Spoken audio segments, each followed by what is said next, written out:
If you ever asked yourself, why did I try to make a change and try and not really succeed? You're going to understand the answer by the end of this. And more importantly, if you want to create lasting change, the tool that we're going to talk about today is the tool that creates lasting change. And if it's used improperly, it also gets you stuck. And the term or the tool we're talking about is the power of identity. Now, what is identity? Well, we all identify ourselves in different ways. Who are you? Are you a conservative person, an aggressive person? Are you quiet? Are you outgoing? There's so many ways that we define ourselves, and identity is just the culmination of the beliefs you have about who you are. But those beliefs control how you think, how you feel, what you perceive, how you interact with people, what you're willing to do, not willing to do. In fact, I'd submit to you that after 45 years of working with people in 195 countries all over this planet, from the most successful to the most challenged, the single most important element, if I want to understand what's driving that person, is to understand how they define themselves.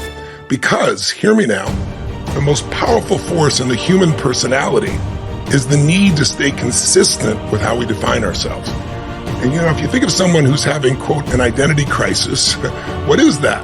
They turn a certain age and they quickly question everything they had accepted. A belief is something you feel absolutely certain about. You don't believe something if you start to question it. You produce doubt. And so sometimes there are certain stages of life where someone suddenly goes out and has this identity crisis and they buy a sports car or whatever the case may be, and they change their hair and they do everything else. But what's really happening is they're trying to redefine themselves, having defined themselves a long time ago. And we all have these ways of defining ourselves, but let me give you an example of just how powerful it is. So I'll give you a simplistic example. I don't know if you ever smoked cigarettes or know someone who did, but if you go to someone who smokes cigarettes and no longer does, and you said to them, would you like a cigarette? They wouldn't say to you, what brand is it? What would they say to you? No, I'm not a smoker. I'm not one of those. And that's really important because we define ourselves by what we are and by what we're not. And it's not effortful when you're not a smoker. It's not effortful if you say, I'm a health nut, to, not smoke. It's just not part of your world. You don't even consider it, because that need to stay consistent with how you define yourself is the basis of a human being's basic personality making decisions. Now, the downside of this, of course, is you can create a negative identity for yourself. You can have an identity that says, let's say you've put things off a lot, and you're about to go do something, and then you get fearful. Everybody has the fear of failure, the fear of something, of the unknown.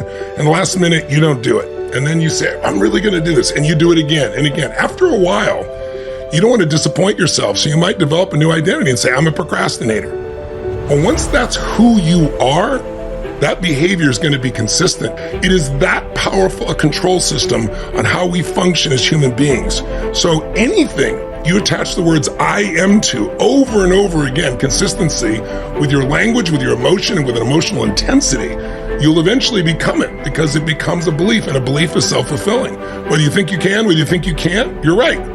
So I think this subject, being able to differentiate between having a certain feeling or acting a certain way and being that kind of person is huge. You can use this tool. When I'm working with somebody, I'm looking to create a lasting change. I'm looking to help that person shift how they perceive who they are permanently, not just what they were doing.